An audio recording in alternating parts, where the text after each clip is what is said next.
Well, hey there, East Main Baptist Church. Thank you, as always, for joining me for another Real Short Talk with Ryan, where my goal is to help you encounter God, experience Him, and then be prepared to engage with His mission. Today, I want us to look at Psalm chapter 13 as we consider what do we do when God feels distance. You don't have to raise your hand or anything, even though you can, because I can't see you. But has the Lord ever felt distance to you? Hear what David is saying at the beginning of this psalm and see if this resonates with you. He says, "How long, O Lord, will you forget me forever? How long will you hide your face from me?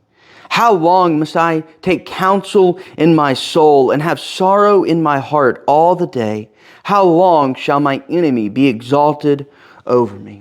Have you ever been in a situation where you're just crying out to God and you just feel like you are alone? You feel like you're in a really dark place. You feel like nobody is listening. I think we can even say here that David is depressed, right? He feels like God isn't listening. And more than that, he feels like nobody is listening. He feels like there is nowhere for him to turn to find advice, to find the answers that he needs. He feels no joy in his heart. Everything looks dark and gloomy.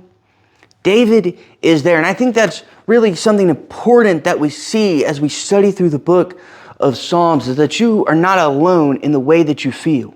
You are not the first person to feel like God isn't listening. You are not the first person to feel like everything around you is this shade of gray where it's just like the color is draining out of the world. And you're like, where do I even turn? I just feel this deep sorrow in my heart.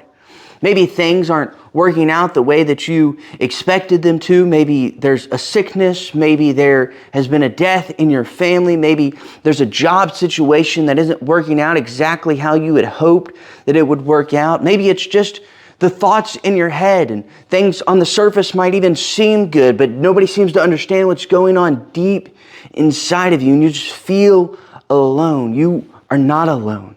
You're not the first person that has felt this way. And I think we can learn something from how David responds in this moment. David feels the weight of the world. He feels the weight of his burdens. And what does he do? He continues to call out to God. He doesn't put his trust in his feelings. Feelings are fleeting. The things that we think are deceptive. He puts his trust in what he knows is true. This is what he says. "Consider and answer me, O Lord my God. Light up my eyes, lest I sleep the sleep of death. Lest my enemies say I've prevailed over him. Lest my foes rejoice because I am shaken." He continues to cry out to God. Even when he feels like God's distant, he continues to cry out to God. Why? Because he knows the truth. He knows the truth that God is not distant. God is still close. God is still listening. He says, "But I have trusted in your steadfast love. My heart shall rejoice in your salvation. I will sing to the Lord because he has dealt bountifully with me." He says, I still trust you, God. God, even when it feels like you are distant, even when it feels like I am alone, I still trust you. Lord, I have no idea how this is going to work out. I have no idea how I'm going to get through this season of life. But he says, I trust you, God. I have put all of my faith, all of my trust, all of my hope in you. And I encourage you, I urge you to do the same. If you feel alone, if you feel depressed, if you feel like nobody is listening, continue to put your faith and trust in the Lord.